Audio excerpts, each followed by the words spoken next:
All right, welcome back everybody to the PPR channel. It is Tuesday night, so that means it is time for Southern Discomfort. So thank you everybody for tuning in tonight. And I have back with me my beautiful blondie. Bethany is here with me, so we have to do her intro music. You ready for your intro music? We don't. We don't have to do the intro music. It's fine. Let's just keep going. Everybody loves your intro music. No, no. Yeah, they do. Oh, I gotta switch things. Pull yours up. We don't need to do it. Yeah, we do. No, we don't. Yes, we do. No, we don't. Seriously, it's fine.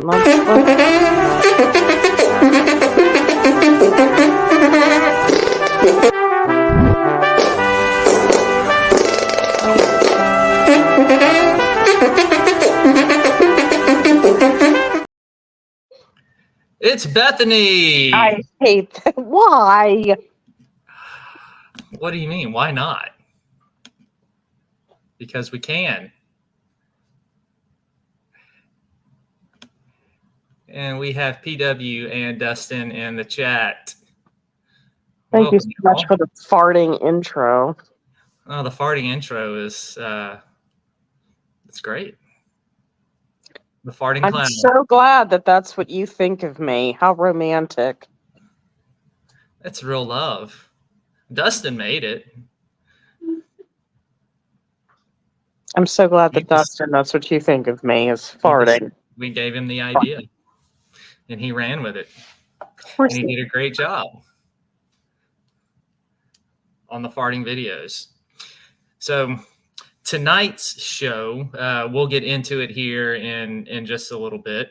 But tonight we are going to be looking at a famous case of the Warrens.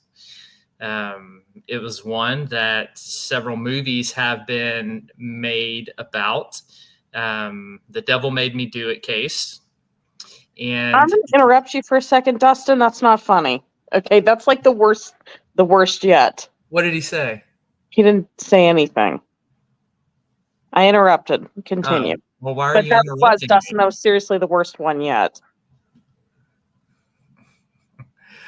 Why are you interrupting me then? You broke my train of thought. That's a very short train anyway. Now I have to do the whole introduction. We should just go back and play the intro music again. No, just start the Southern Discomfort intro music again. No, God, stop. Do your farting clowns. Yeah, we gotta start over. We don't. Just go. Yeah, go. Just joking. Gosh, are you a turd? Take two, because Bethany ruined my intro. You ruined everything with me. Jeez. I say one thing, and boy, you just throw a fit. You ruined my introduction. God. Guess what I'll hear for the next 5 years, people? You ruined my introduction. Yeah. You will bring this up for eternity. Ruined my introduction. Mm-hmm. I will. But no, what we're going to be looking at here in a little while is a famous, infamous, whatever you want to call it, case of the Warrens, the popular demon murder case, The Devil Made Me Do It. The one that the Conjuring 3 was made in it, was made after this story. And so we're going to investigate and look at this scandalous case tonight. What'd you say, Dustin? Let me go back and read. Oh, the art. You sent her an Art the Clown video. Now, Bethany, I told Dustin that when Terrifier 3 drops in December, we're all going to have to do a road trip and go to the theater to see it and meet up together and see it in the theater. Well, I'd love to see all of you. It's just, why do we have to go to the theater? Just so we can watch Terrifier 3 and we can watch you pass out in front of everybody and we can video it and put it on the show.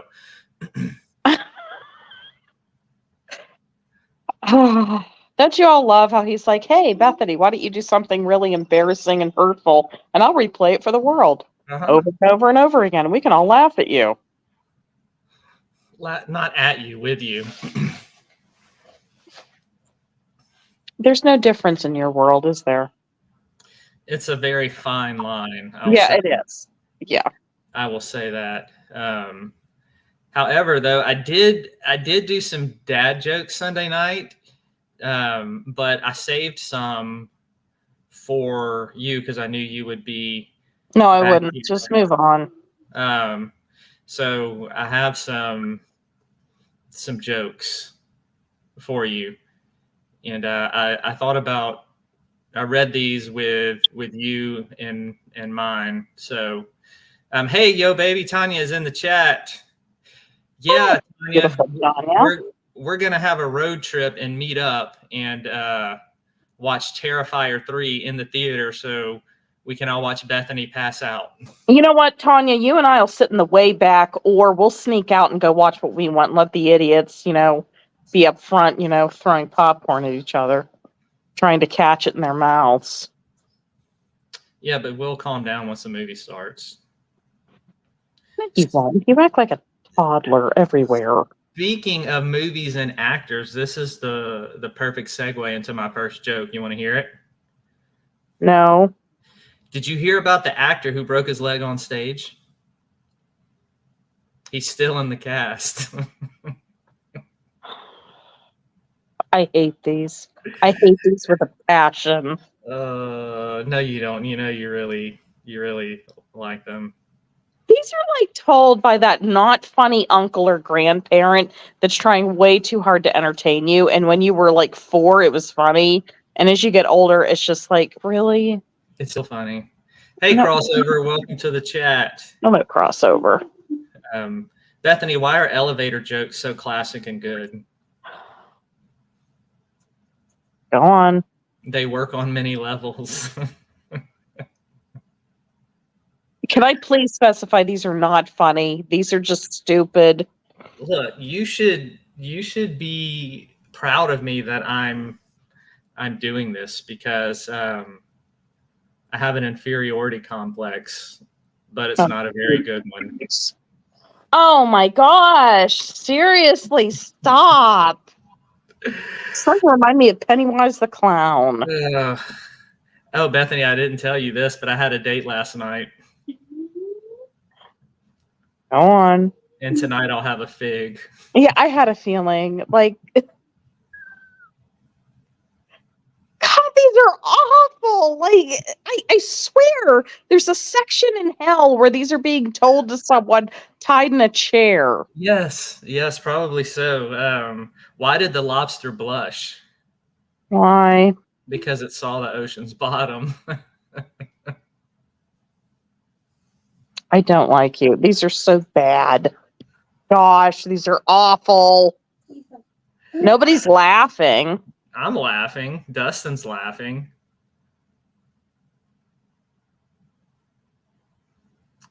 So okay, people, don't encourage this. All right, moving on. What? I don't need encouragement. I'm gonna do it anyway. So No, they are not good jokes. Don't support this. Cece said good jokes. Oh, yeah. Thank you, Cece.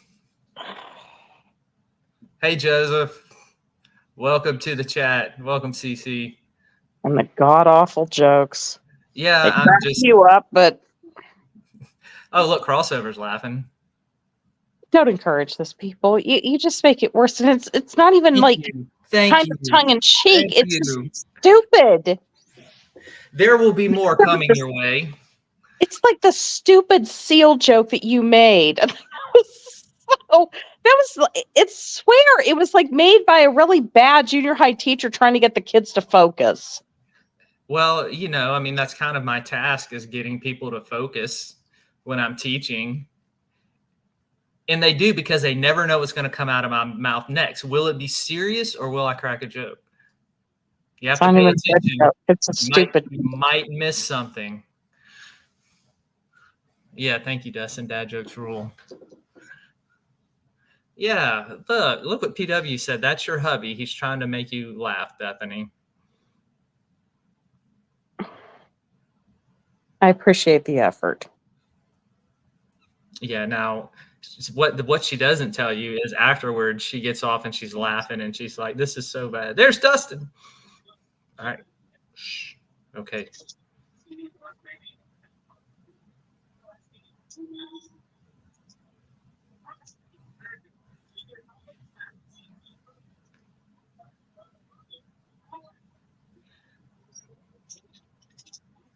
The silence, the tension.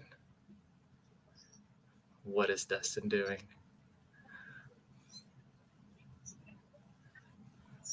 I'm not appreciating the smile here. Something's up. Hello,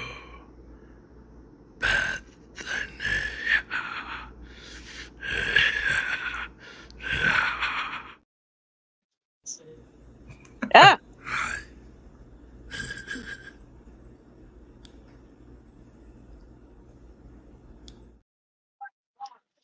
Yeah, just envision that leaning over your bed. Very funny. You two egg each other on. It's everybody's favorite, creepy clowns. And Art the Clown. Art You the two Clown. remind me of two puppies that purposely egg each other on and keep crapping on the carpet. That's pretty much it. That sums up our friendship. Pretty much. Yes, it does. Yeah. Moving on. I was just saying I'm a huge Art the Clown fan. If I could be any horror icon, it would probably be Art the Clown. He's my spirit animal. Aw, you mean that it replaced Big Bird? Yeah. Yeah, it did. Now, before we get things kicked off, I'm going to post the links to these in the chat. Just wanted to remind everybody of my latest book, The Tetramet Tapes. It is a found footage horror story that is like a mashup between Stand By Me, a demented version of The Burbs, and the VHS franchise. And my latest Southern Discomfort stories is a 2-part series, an exorcism story, The Exorcism of Ezra Fogg. And that's quite appropriate for tonight's topic, except in my stories, the exorcism is real, unlike the Warrens, which we are going to talk about here in just a little bit. I'll post the links in the chat real quick. This first link that I am posting, this is to, thank you, PW. And you're right, Tanya, it does. It does show the amount of love that we all have for each other, that you took the time for that. You are right. We do love our paranormal family.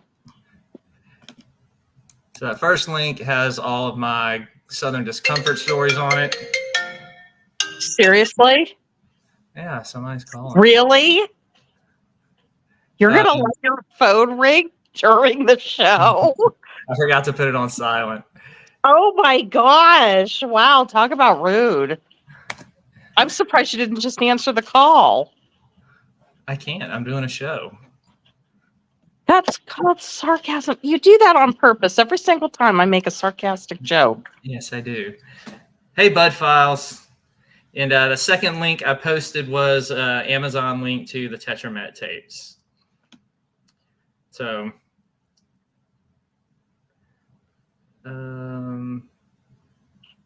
Hi, Bud Files. all right.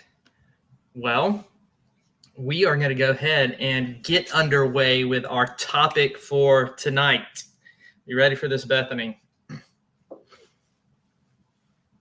Yeah. Just again, anybody watching, we're going to be very honest about the Warrens. So if you're a fan and you're going to get offended, sorry. Right. Or change the station. So what I will say is it's no secret. I am a huge fan of the Conjuring movies. Like as horror movies, I absolutely love them. They're great. James Wan is a fabulous director. However, also with that said, I am not a fan of the Warrens. Their career has been littered with controversy, with scandal, and such is the case with what we are going to look at tonight. This is the infamous demon murder case, or the devil made me do it. And this particular case of the Warrens came off, it was their second big, actually, let me rephrase that.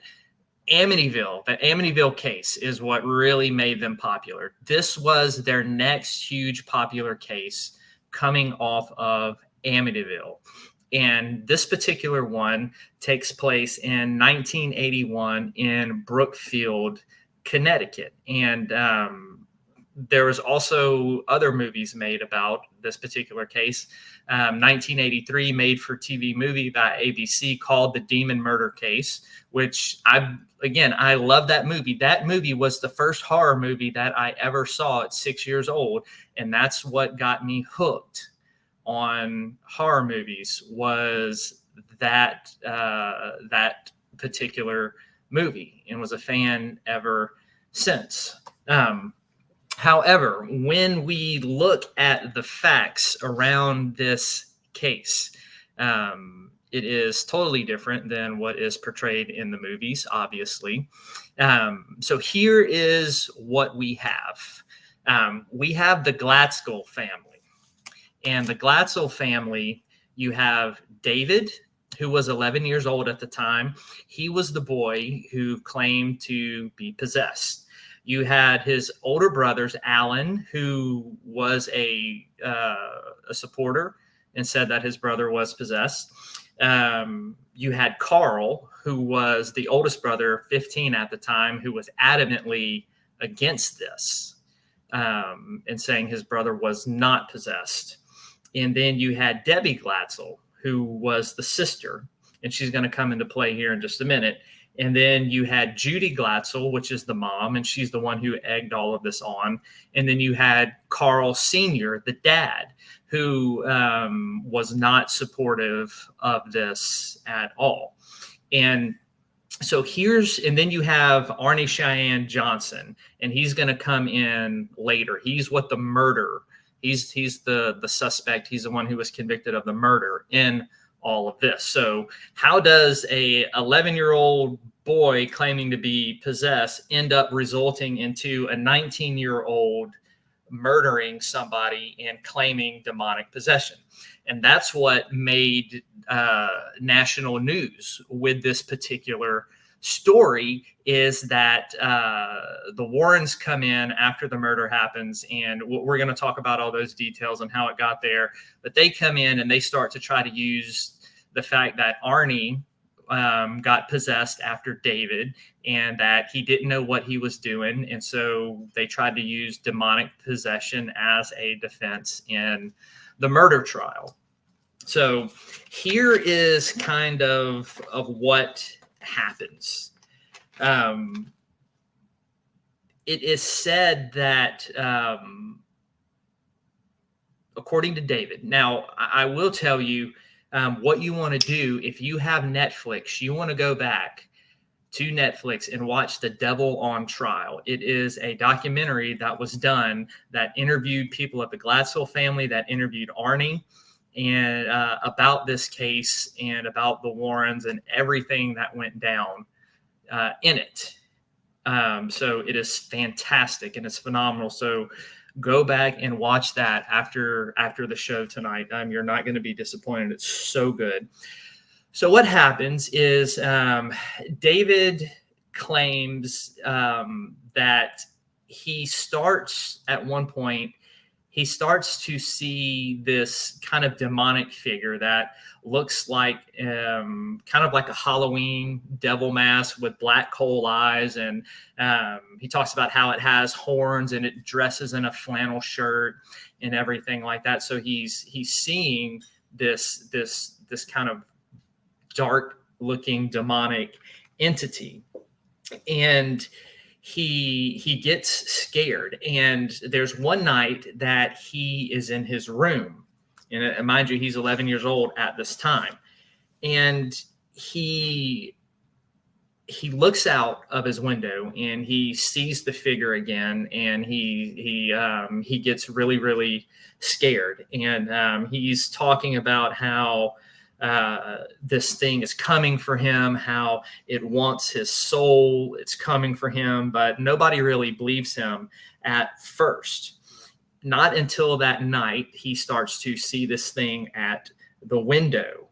And, he looks, he sees it, then he looks again and nothing is there. And that's when he's screaming and hollering at like 3 a.m. in the morning. And, no, excuse me, that's something that comes later. But he goes down and he tells his mom he's freaked out, saying this thing is coming for my soul. So Judy Gatzel is really concerned about her son.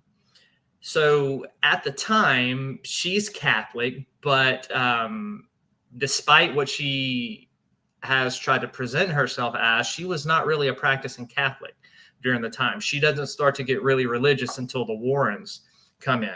However, she does have enough of a faith background that she calls a priest, Father Dennis, and Father Dennis comes to bless the house. It's then at that night at 3 a.m. after Father Dennis has blessed the house that David wakes up, and he's screaming and crying, saying something's trying to get inside of him. The house is supposedly rumbling, lights flashing on and off, and David is yelling at his family, "Don't open the door. Something evil wants to get in." And then there's like this banging for 30 or 40 seconds, and then it quits. Judy Gatzel is really freaked out about this. I think it was one of the neighbors had told her about somebody they knew that was a psychic, or the neighbor was a psychic. I can't remember the detail of that. But anyway, that starts up a conversation, and somehow she ends up getting in touch with Ed and Lorraine Warren. Bethany, anything you want to add to that before I get into what happens when the Warrens come over?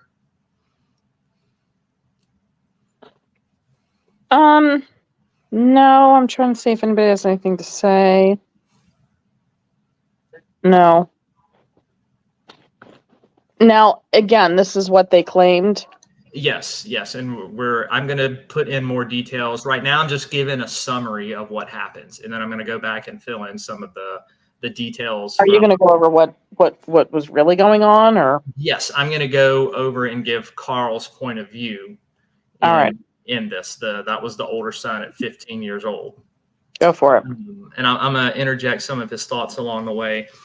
But anyway, she contacts Ed and Lorraine Warren, and Ed and Lorraine Warren come there. And what is so strange now, any of us who have done paranormal investigations, and any of us who have dealt with a demonic entity, or if something this serious, if it was a case of possession, and all this is recorded, like the Warrens have recordings of it all. They play some of these recordings on the documentary, The Devil on Trial, and you can find some of them online. But when Ed starts to talk to the family, he has the kids in there. And he begins, it almost sounds like he is coaching David. He's telling David, okay, now if you're possessed, this is probably what you're going to do. You're going to growl, you're going to spit, you're probably going to curse and say some vile things. And sure enough, what happens is later on, David does these exact same things. He's growling, he's hissing, and he starts cursing. And we're going to get into some of that in just a little bit. And Lorraine starts to perpetuate this. She says that while Ed is sitting there talking to David, that she sees this black mist form around him. And Lorraine tells Ed, Lorraine tells the boy David, tells the whole family. And so you go back and you listen to these tapes and you can see them priming this family to believe that their son is demon possessed. And Carl, the son, did not think his brother was possessed. He thought he's acting out. He thought David was having some emotional and mental problems. And Carl, the brother, was really angry that they were talking about all of this stuff in front of David and coaching him. It made Carl very upset. He's like, why in the world are they coming in telling David this is how he's going to act? This is what he's going to do. And then he turns around and he does those exact same things. And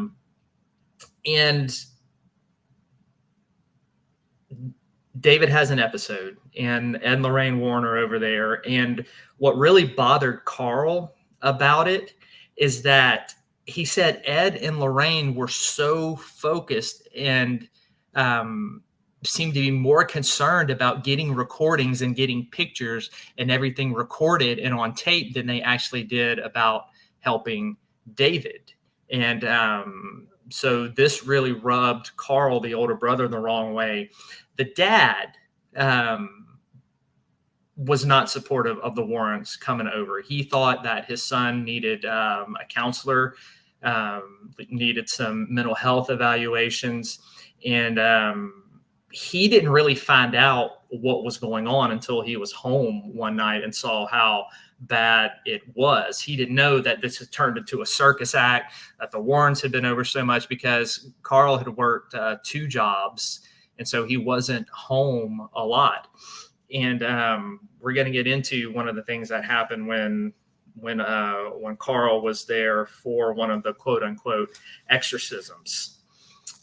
So after this amount of time, Ed and Lorraine are definitely saying that, yes, telling the mom, look, Judy, your son is possessed. We're going to have to get an exorcism done. And so Ed and Lorraine, they take all of their recordings, all of their pictures, and they get approved for a minor exorcism and by the Catholic Church. So what happens is on September 2nd, okay, all this kind of started in the summer. And by the time of September 2nd, 1980 rolls around, they have this minor exorcism approved, and they take David and all the brothers and sisters, they all go. The dad is not there, but the mom takes them all to this church with some priests to have a minor exorcism performed.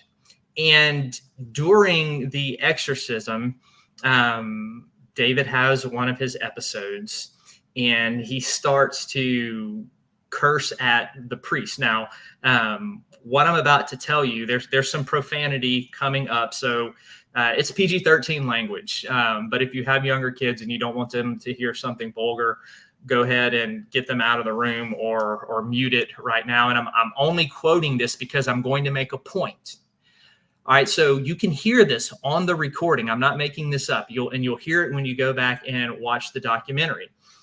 Some of the things that David Glatzel says, it's insults that sound specifically like they would come from an 11-year-old boy and not a demon. And one of the things that he calls the priest during the exorcism, and I'm sorry, it makes me laugh because I think it's hilarious. He calls one of the priests a fat dick pork chop. And you can hear it on the tapes that Ed and Lorraine have. And he says stuff like, Jesus is going to die in hell. And you can tell that and it's an 11-year-old kid just making his voice sound like this. And he's saying, you know, Jesus is gonna die in hell. You're a fat dick pork chop, and all this stuff. And I'm sitting here listening to it, and I'm just laughing because it's like, oh my gosh, this is something an 11-year-old kid would say. And so, you know, I told Bethany that's going to be my new insult for her, and she was all for it, right, Bethany? You're hilarious. So yeah, Dustin. So now you've learned a new insult. So Dustin, you can use that line. So now you've all learned a new insult tonight. And when I heard this, y'all, no kidding, I laughed for like 2 days about this insult. But that's one thing when you go back and listen with a critical ear, that you can hear that this is an 11-year-old kid making up insults. Like, you mean to tell me a demon can't do better than calling a priest a fat dick pork chop? Like, come on, like what kind of insult is that really? Right? That's something that would come from a kid. So, okay. Profanity over. I had to mention that line because it is telling, absolutely telling, that this is coming from an 11-year-old boy. The other thing that they claimed in the exorcism that night, and I'm going to go back and address this in a little bit, but I'm just going to tell you what they claimed. They claimed that when the priest put a crucifix on David's head, that his skin started to like swell up and maybe sizzle a little bit and break out. And they said that his tongue swelled, that he started to turn blue and he couldn't breathe. So during this episode, Arnie, all right, this was Debbie's boyfriend, the sister at the time. They were serious. They hadn't been married yet. Arnie, quote unquote, challenges the demon, right? He grabs David and he tells the demon to leave him alone and to come into me and all of this stuff. And Lorraine is like, oh my gosh, what are you doing? Don't do this. And like the Warrens claim that they saw the spirit enter Arnie and all this stuff. So months later, Arnie is over at a guy by the name of Alan Bono. And Arnie's girlfriend, Debbie Glatzel, had a past relationship with Alan Bono. And she was working at a kennel, I think that Alan owned and stuff like that. And anyway, they're all over at Alan's apartment one night, and they're drinking and having a good time. And you know, Alan starts to kind of and I don't know what the correct story is because I've read a couple of different things. Like one of them is that Alan started, you know, bullying the little sisters. Another is that, you know, Alan started trying to put the moves on Debbie, and Arnie just snaps and he has a knife and he stabs Alan 4 times in the chest and kills him. And the police find Arnie walking down the road a little while later, covered in blood. Arnie doesn't know, or says he doesn't know how he got there. He doesn't know what's happening, or anything like that.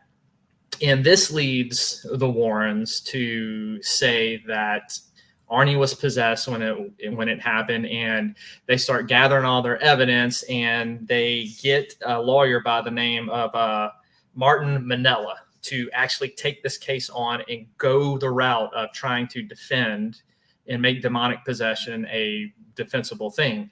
It's never happened in the United States. It happened twice in England. And so they get all this stuff ready and they bring it before the judge, and the judge says, no, we're not going to do this defense. Like demonic possession, you can't prove it, you can't disprove it. So he totally throws away that whole defense because Arnie was looking at life in prison for first-degree murder. So that gets tossed. And then they decide to go the route of manslaughter. And this really angered Carl because he was like, first of all, this doesn't make sense. Like, why are you going to push this possession case, then go and do self-defense for manslaughter? Why not just do self-defense? And that's really what made him even start disliking the Warrens more, because he saw that they were doing this whole circus act in order to write a book about this and to get their name out there and popularize themselves again, just like they did with Amityville. Hey, Saturnian, welcome to the chat. And so anyway, what happens is Arnie does get convicted of manslaughter and self-defense, and he ends up getting a 10 to 20 year sentence. He only serves 5 years. He gets out on good behavior, and while he was in prison, he ends up marrying Debbie.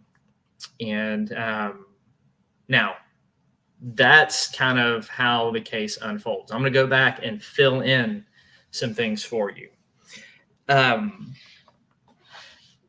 One of the things, now, David Glatzel to this day still claims that he was possessed. Carl says absolutely not, that he was a victim of the Warrens.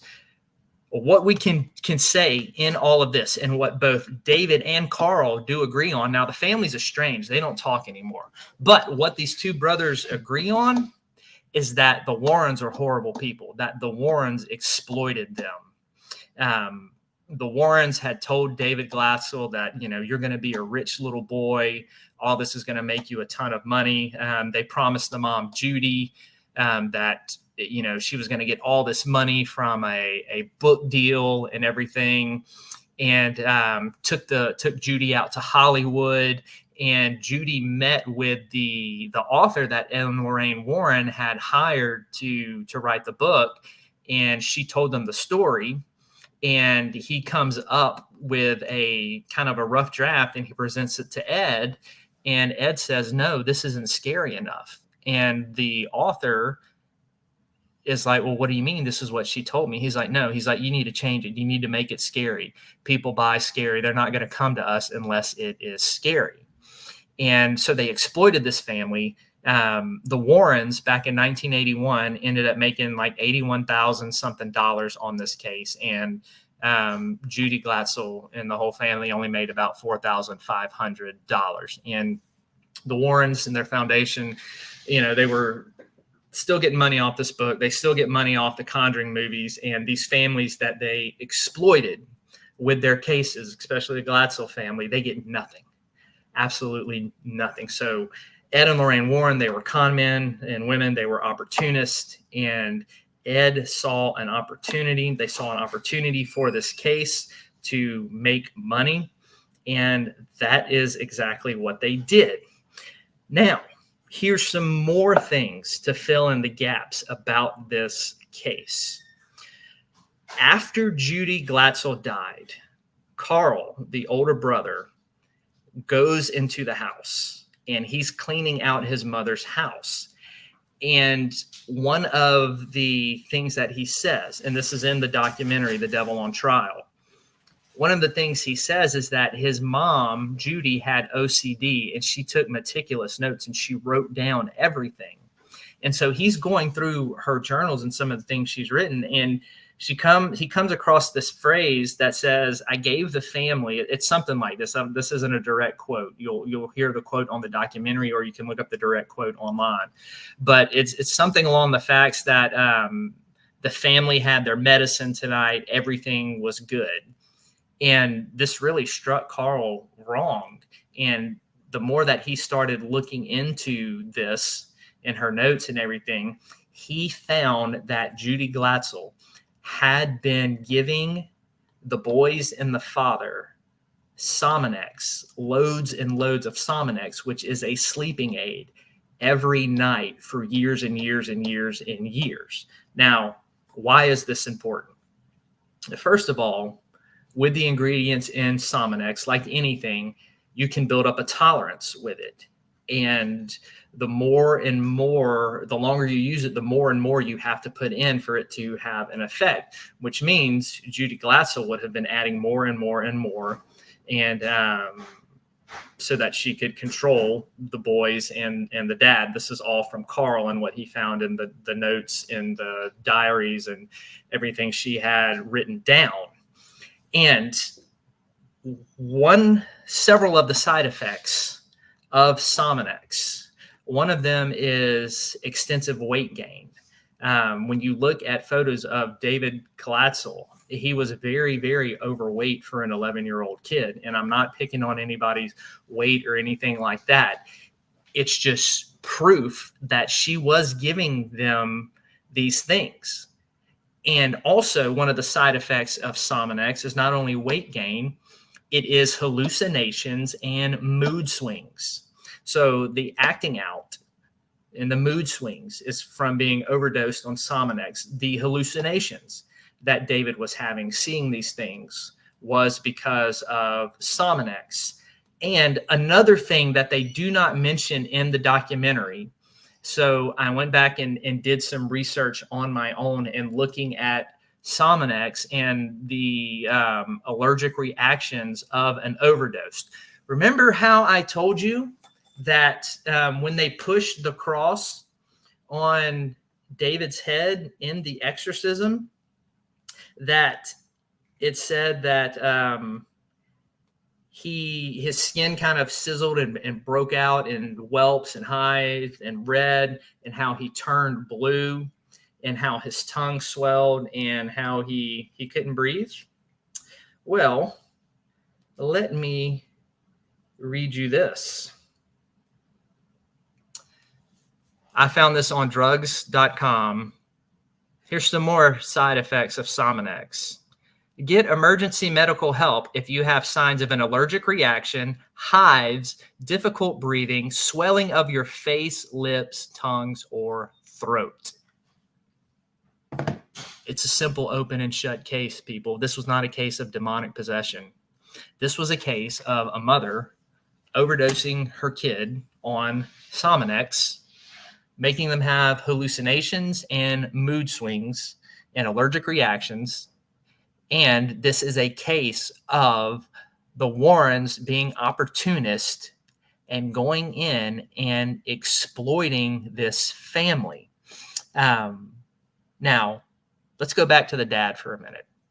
One of the things Carl talks about is he and the dad thought that David, was having some emotional issues and needed help. I mean, obviously, we all look back and we can see that that was based on what the mother had been giving them in Sominex. But Carl tells a story of when the Warrens are over, and his dad comes down during the middle of one of these quote-unquote exorcisms, and he slaps the fire out of David and tells him to cut it out.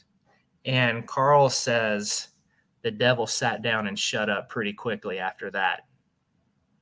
So in a real case of demonic possession, if that were to happen, it would not have shut the person up. And that was when Carl really, really put two and two together and was like, yeah, this is not demonic. This is something's wrong with my brother. My brother needs help. But at the end of the day, and the Glatzel family was ruined over this. At the end of the day, the only demons in this case are the Warrens, who exploited this family, who did this and used this as an opportunity to make money. And you ever wonder why I'm not a fan of the Warrens? It's because of stuff. This case in particular turns my stomach, in how this was made a media circus. And you look at the fact too that the Warrens pushed Arnie. They pushed this whole thing of Arnie being possessed, so that they could get more media coverage and that they could do something that hasn't ever been done in America before. And they built this up. It was all for them to get popular and get their name again out in the media so that they could sell books, so that they could get more cases. And, you know, you think about it too, they go with this whole demonic possession, saying he's possessed, he's possessed, he's possessed. And then all of a sudden that gets thrown out, and now it's, oh, well, it was self-defense. Like, you know, why not go the self-defense route in the first place? Because it's a lesser sentence, it's manslaughter, and Arnie ended up, you know, only getting out in 5 years. Now, who knows what really happened around that case with Arnie and with Alan Bono, who was murdered and stuff like that. And, you know, whether, you know, there was rumor that Debbie was having an affair with Alan while she was still dating Arnie, and that's what set him off. I don't know. There's conflicting stories. I don't know if we'll ever know the truth behind that. But what we do know is that the Warrens exploited this family. They convinced that David was possessed, and then they tried to push this whole demonic possession thing with Arnie to get themselves in the media, and they did. And they did, and it worked like a charm, and they made money off of it, and they made money for years off these books and everything else. So the other thing, and this is just not, you know, taking that case aside. Another reason that I think the Warrens are fake, but besides all this, now granted, they may have had some real cases, and that is what makes a true con artist and deception so great, is there's a little bit of truth mixed with all of the fakeness. And the other thing about the Warrens is everything with them was a demon. It was always a demon. Demon this, demon that, demon everywhere that you look. Demon, demon, demon, demon, demon. And we know as paranormal investigators that that's pretty rare to encounter something like this. But everywhere the Warrens went, oh my gosh, there were demons everywhere, under every tree, everything. It kind of reminds you of some of the popular paranormal shows on TV today. Yeah, so it was all for money and exploiting people, and they were very, very good at it, exploiting people in these types of situation. So that is some of the true facts behind this demon murder case. Devil Made Me Do It, Devil on Trial. Go back and watch that documentary on Netflix. It's fantastic. It goes into a lot more detail than I went on the show, but you're in for a wild ride. Bethany, do you have anything? I'm gonna go back through chat here. Did they ever find out why the mom was giving them Salmonex? No, they didn't. The mom died, and they didn't find this. Carl, the oldest son, didn't find this till after she died, when he was going through her stuff. Were any of them ever checked for any sort of mental disorder? There was a supposed doctor of Ed and Lorraine Warren that came over and did a psychological evaluation of David and said that he was totally fine when they evaluated him. But, you know, you think about when these things happen with David. They happened at night after he had his quote unquote medicine. That's when the hallucinations would happen. That's when the mood swings would happen. All of it was at night after he had been administered the Salmonex. That's the only time he ever exhibited the symptoms, was at night.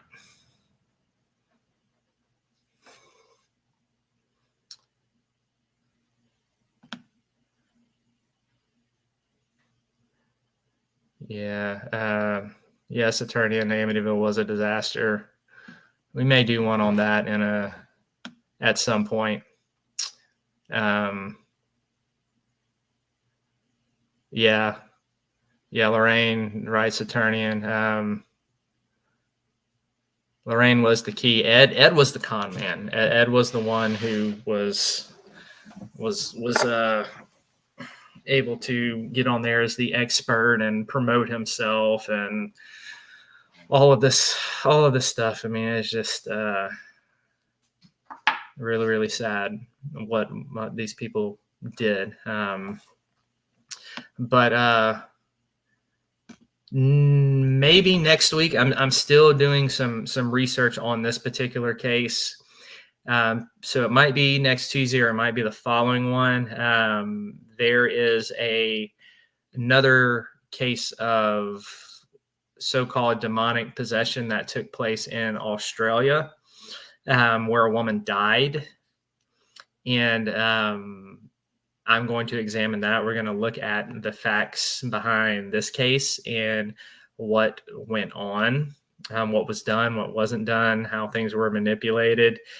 There is a movie on Tubi about this case.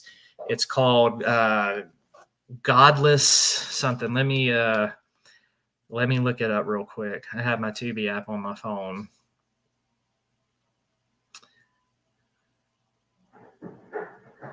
So if you want to go watch it, it's going to make you angry. Just FYI. It is called Godless, the Eastfield Exorcism. So that is another case that we're going to be looking at in the weeks to come, possibly next week, if not next week for sure, the following week on this show. No, Saturnian. I mean, yeah, you've seen this show several times. I definitely do believe in the demonic. However, I do not believe every case presented as demonic is demonic, and that's why we're talking about some of these popular cases, because it is things like that and all of these faked cases that give the field an extremely bad reputation and bad name. So it's important that we call out the fake when it is indeed that. So just because I'm doing these shows on the fake stuff doesn't mean that I don't believe in the demonic. I think it is very, very real. But that doesn't mean that I believe everything that is presented as such. I think we should be skeptical, and we should look at things, especially when there's much con and deception that is out there, my friend. So we'll look at another one at Eastfield, and then I do have planned. We're going to look at some real cases of demonic possession as well, and you'll notice, and we'll look at some of the differences in the cases as well, and how I don't know if it's the real deal or if it is fake. And obviously, what we've discovered with the Warrens is it was definitely fake.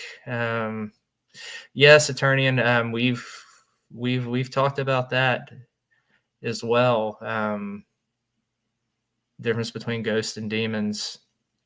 We talked about that a couple weeks ago when we kicked the show back off. We mentioned that and looked at that topic. Bethany, you got anything? No. I've been. Anything you want to add? Not really. I think you pretty much covered it.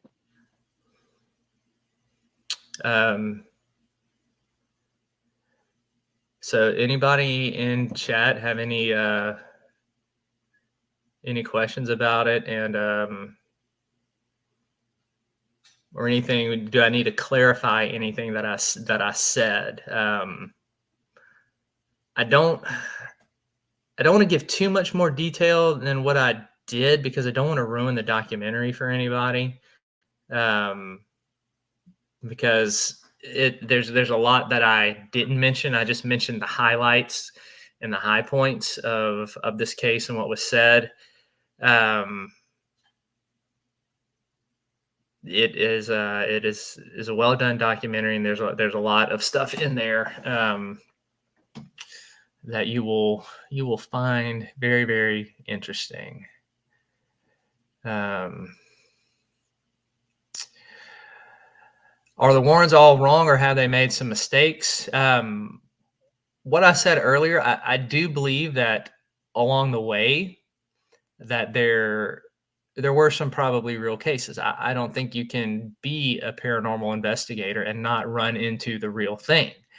However, I think at some point along the way that the Warrens got corrupted by greed. I think after all this happened with Amityville, and they became opportunists, and you see what they did to the poor Glatzel family.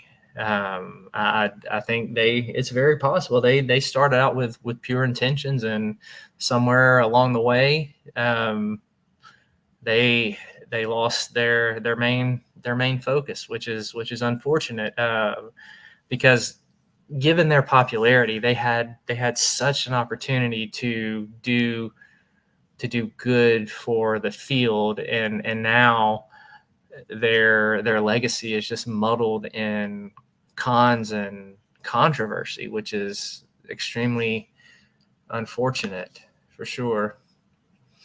Hey,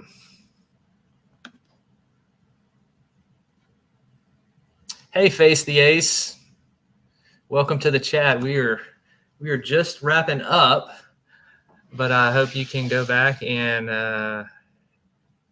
check out what we talked about tonight. Thank you, Tanya. I appreciate it. I definitely appreciate it. Now, you can go do this research on your own and look it up online, and see and look at some more of these facts and stuff, and check it and follow up on me. Thank you, Face. Yeah, we talked about this devil on trial, demon murder case of the Warrens. Saturnian, I was a pastor for over 20 years, served in churches in pretty much every role possible. Also served in prisons and different places like that, and currently serving as a chaplain right now. So that is currently what I do. Pastor, chaplain, horror author, paranormal investigator. The name of the other what, Tanya?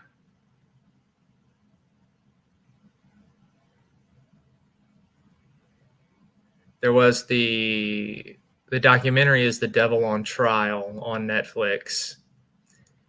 And the movies that were based off this case is The Conjuring 3, The Devil Made Me Do It, and then the Demon Murder Case. And there was also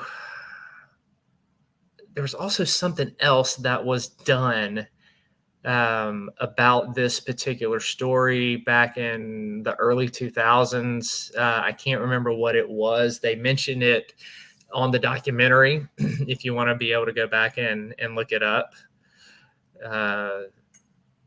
There was something else that they were featured on. Oh, hey, Lisa Vasquez. Y'all remember Lisa? She's on the Facebook side saying hello to everybody. Lisa was on the show a little while ago. She is, y'all heard me talk about her. Y'all remember the interview. She is writer, artist. She is the one who discovered me and mentored me. And we actually, Lisa has a new anthology coming out. We're going to talk about it here coming up later this summer. She's got a new anthology coming out, which me and some other authors are featured in, called Napalm Psalms. So we'll be talking about that and promoting that. And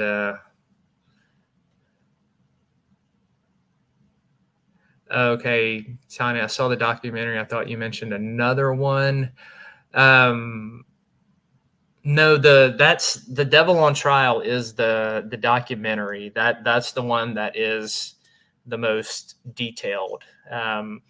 There is something mentioned in that documentary about something that was done with them in the early 2000s. I can't remember what station it was on or what it was a part of. And then you had the two movies that were made on this particular case, the Demon Murder Case, the made-for-TV movie from 1983. You can actually, I think that one's still on YouTube. And then the latest Conjuring movie that came out a few years ago, The Conjuring 3, The Devil Made Me Do It. So, but we will be back Sunday night for Immortal Shadows at 8 o'clock. So I hope everybody can come back here and join us. I hope that y'all enjoyed tonight's subject and the discussion.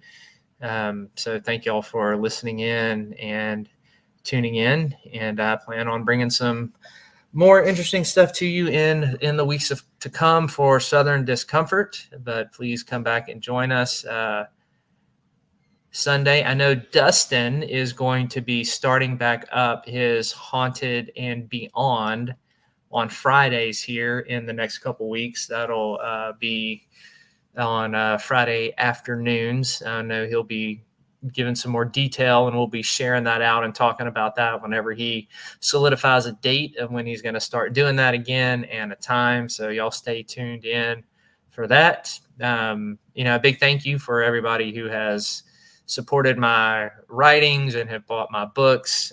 Thank you so much for that. I hope you continue to do so and continue to enjoy the writing that I keep putting out. Thank you, Cece.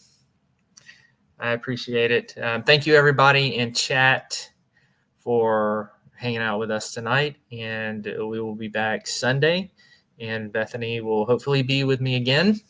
Like always, stay tuned. We play a inspirational video at the end of each thing. Okay, Dustin, this Friday is your CT scan. Okay. So yeah, but yeah, we'll keep y'all updated whenever Dustin is going to come back for Haunted and Beyond. But stay tuned. I'm going to play this video that Dustin has made. And we will be back on Sunday night at 8 Central, 9 Eastern.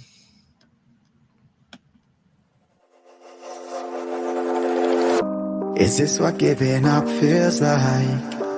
I don't know, I don't know. Tell me, have I lost my mind? Nowhere to go, so far from home. Is this what giving up feels like? I don't know, I don't know. Tell me, have I lost my mind?